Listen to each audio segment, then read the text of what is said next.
Mr. Williams. How you doing today, Cameron? Ride through the six, East Atlanta. Well, You can carry me in the six, podcast. East Atlanta. You can carry me cruising down East Atlanta. Thank you for having me. Thank you so much for being here. So first and foremost, I want to get into everything Palmer Williams III. Okay. Tell us briefly who you are, what you're doing here, and why Atlanta. So I am Palmer Williams III. I'm a filmmaker, director from Atlanta, Georgia, from the A. Shot multiple commercials, multiple music videos, and I am venturing into full-length features. But yeah, that's me. The last question. Yeah, talk to me about Atlanta. Like, what was your first experience of like, okay, filmmaking is something that's like this is something that like I definitely want to do for myself. Like, tell me about that. Well, filmmaking actually didn't start in Atlanta. It started more so in the suburb, Okay, rural yes. Georgia, in my backyard. My dad had a bunch of cameras lying around, and I just started picking them up and making stories, telling different stories of different people. But when I came to Atlanta was in college. I went to Georgia State University, and that's where I just got thrown into the pool of just creatives and creative minds, and I feel like that's where I've really flourished and got to start directing stories that I wrote personally. So that's why Atlanta. I love that. I love that. So, boom, segment 2. We want to learn all about like what was that first moment when you touched the camera and you knew. I knew. You knew, like you knew it was the Midas Touch. What was that moment for you, and like, how did that translate into who you are now today? Well, it started off when it actually didn't start off with a camera. It started off with editing. In the 5th grade, I won a lottery, and they allowed me to basically take a class on iPads. And a part of the curriculum was to learn how to edit. Where was this? No, when? I was like 9, 10. So this is like iPads were new. Yeah, this is when they were brand new. Yeah. So we was just testing something out, and a part of the curriculum was to learn how to edit. And I started editing. I'm like, I love this. And then, like I said, my dad, he had cameras lying around at the house because my dad he's an entertainer. So he was doing skits, things of that nature. I was like, Dad, let me borrow your camera. And so I just started practicing at home. Then it turned into friends, things of that nature. But I guess to translate it into today, I never really wanted to just be, I guess, a cameraman. I wanted to always be a director, but I didn't know what that directing was what I wanted to do until I learned how to write. When I was a senior in high school, and I took a dramatic writing class, and I was like, no, I actually love writing. At first I was like, no, this is a chore, but in that class specifically, I'm like, no, not only do I want to direct, but I want to write my own scripts. So just to translate it into today, that was like my journey, my path. Absolutely. I also want to talk about like the path to becoming, because I feel like that alone is something that's like very, very interesting. I feel like a lot of times like you will see yourself go through several different transitions, and it's like, how did you learn to trust yourself to keep going throughout it all? Repetition. Greatness does not come overnight, and I'm not saying I'm to the tier of excellence that I want to be at, but I guess trusting your team, preparation, and doing it over and over again, even when you don't want to. I feel like that is what I'm in right now. That's the season I'm in right now. And always being a student, like, you can never learn too much, you know? Like, I just applied to go back to school, so it doesn't stop. Even when people say you're great, like, I still am striving and achieving for more knowledge in the industry. Growth. Exactly. Yeah.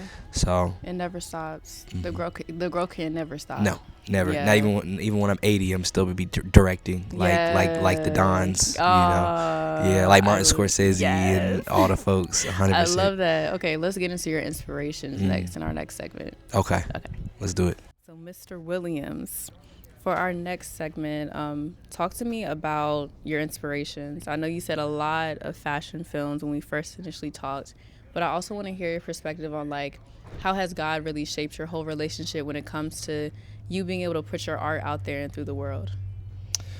Well, that's a great question. When it comes to Christ is the center of my life, with any and everything that I do. So with that being said, he is a natural inspiration for my work.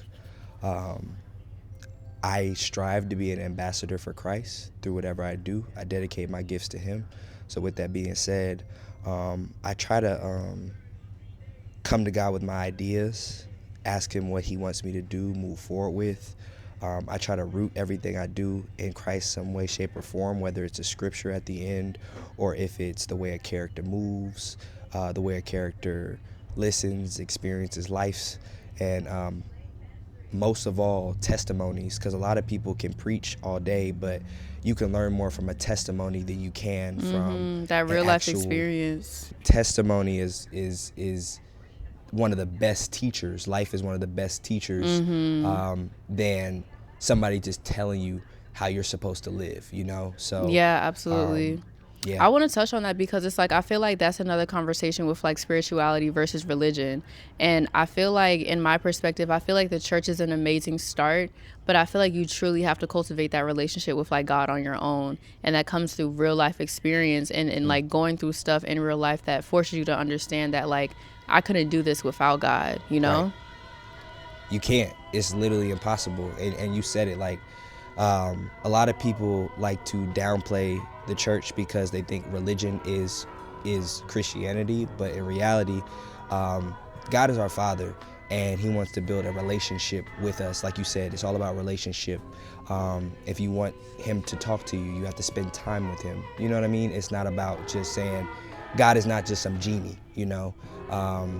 It's about actually building equity with the Lord, you know? So, we are investments, each and every one of us. We are investments, and we want to give the Lord a return on investment while we're here on this earth. So that's my goal in life, is to give God a return on his investment with me, with Palmer Williams III.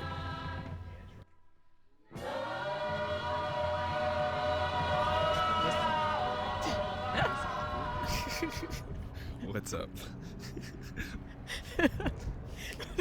Please. Okay, reset.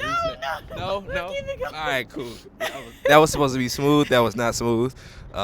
We are here now with Cameron, at least. We got kicked out. Don't tell him that. We got respectfully kicked out. It wasn't even like a you gotta go. It was just on some shit where it's like, listen, we try to go. It's close time. So next thing I want to talk about is your work process. Okay. I need you to give me the game as if I am a newbie. Like, okay, what are some of the hardest lessons that you've learned as a director with collaboration, dealing with people? Tell me all about that. It's a question I have to think about. Let me think. I guess when it comes to collaborating with other creatives, period, across the board, it's about knowing exactly what you all are doing before getting into the project. Knowing roles is important because us as creatives, we tend to like to spread our wings as we should, but sometimes it's important for us to know what we're doing and why we're doing it, because it helps us move efficiently and as a team and as a unit, you know. Full transparency, honesty, that's what a team needs. Not going in with ulterior motives, bad intentions, you know, going in there with the purest of hearts, you know, because collaboration is beautiful. Like, think about it, when two or more are gathered, God is in the midst. So it's like, it would be better to do it with friends versus just doing it dolo. So, but just know what you're doing before going into it, just so that you don't lose any relationships. Because I've lost a lot of relationships along the way. Can we really talk about it? Like, I have a lot, and the reason I love doing it, because like I feel like doing business with somebody is the easiest way to let me see your colors. Because it's like, how you really feeling? You know what I'm saying? Like, doing business with somebody will really show you exactly how they feel about you. 100%. Because it's like, it's certain things that in a relationship one-on-one that you can conceal, but when it comes to doing business with somebody, when money is involved, it's a different side. When of folks. time is involved, contracts, even on some verbal type shit, like when it comes to like principality, that's where you really, in my opinion, I feel like that's where you really, really see things. I would say, like, when it comes to your workflow and process, what are some loopholes that you've been able to figure out as far as making sure like that concept execution, because so many people can get stuck in that idea phase or that just pre-planning too much instead of just going out there and shooting it. Deadlines. When you have a deadline, it's not a matter of, oh, I have this idea. It's a matter of, I have to execute. Yeah. You know what I mean? It's a matter of, okay, I have this idea, I have a deadline, and then after you have the deadline, you need a team. Yeah. You know what I mean? You need people to help you execute it, because the best director is the one that knows how to surround himself with 50 other folks that know how to do it better than him. Come on. You know what I'm saying? Come like on. Quentin Tarantino said that. Yeah. Like if a director says they're a one-man band, they're not lying to you. But like the best directors though have a whole army behind them. Yeah. You get what I'm saying? So that's what I'm trying to step into, because I'm trying to do full-length features. Yeah. So I have to have an army behind me now. So a huge question for me, even where I'm at right now, how do you like really, I feel like finding that team is one of the most challenging things of like commitment of people who are actually there to see it through. So how would you suggest, like, what qualities do you look for when you are building a team, when you are building something where it's like, because in order to be a team member, you have to essentially like sacrifice a lot of your own selflessness for the bigger picture that you might not be the leader. Right. And that's okay. Right. You know, you have to like, the best leaders know how to be followers. Know how to serve, yes. They know how to serve. Yeah. So it's like, how do you be able to, or what's your suggestions for people trying to figure out how to find that team, or what qualities should they look for? I think it was Issa Rae, she said network across, not network up. Yeah. With that being said, it goes back to just being within your community and being humble, having conversations, being a people person. I know it's hard for some people. A lot of people don't like to talk to people, but talk to everybody. Yeah. You never know who you're gonna meet. Like, we literally just met somebody over there that's a cinematographer for 30 years. Yeah. So it's like, it's a matter of finding that person, building with that person, and vetting them out too. Like, actually having conversation with them. And seeing like a small little project. Yeah. Let me see how you actually act, like, you know what I'm saying? Because in theory, like, everyone talks a good talk. Yeah. But it's always going to be completely different once you're actually on set. Yeah. And it goes back to what you're saying about the qualities, like honesty, things of that nature. Because when you're on set, you have to do a job. Like, I know it's fun, it's creative, but at the end of the day, when you're showing up to execute a project, you have to do a job, and we need everybody to be full focus, full head on. This is not playtime. Not playtime. And so, I know too many creatives, they think it's playtime. Yeah. They don't take it serious. I hear you. They don't. A lot of times, like, I have seen time and time again, a lot of creatives, they think that art, they don't really take it as serious as a profession. When people do this for a living, it's not just a hobby. Yeah. I guess when it comes to my sets, I like to keep a level of excellence all the way through, quality control. Like, when I want something, I've been trying to turn down my nice meter. People be telling me I'm too nice on set, but like, when I have a vision and there's something that I want to see specifically, I make sure that that's what I see. Yeah. You know, so yeah. Cut. All right. As a closer, Mr. Williams. Yes. Tell me about future plans. Tell me about what's next for Palmer. We in the city of the A. Yes. You know, the film, almost second film capital of the world. Yep. Okay, so tell me what's next for you. So what's next for me is two things. First and foremost, The Love Files. That is a short film that I wrote and co-produced with Marquise Jones and Tyler Harris, two powerhouses. We got about one more scene to go, but we're looking to roll that out this year. But my ultimate next goal is to produce my first full-length feature film. So I'm currently in the process of writing it. It's a whopping 100 pages. That's the goal, 110 pages.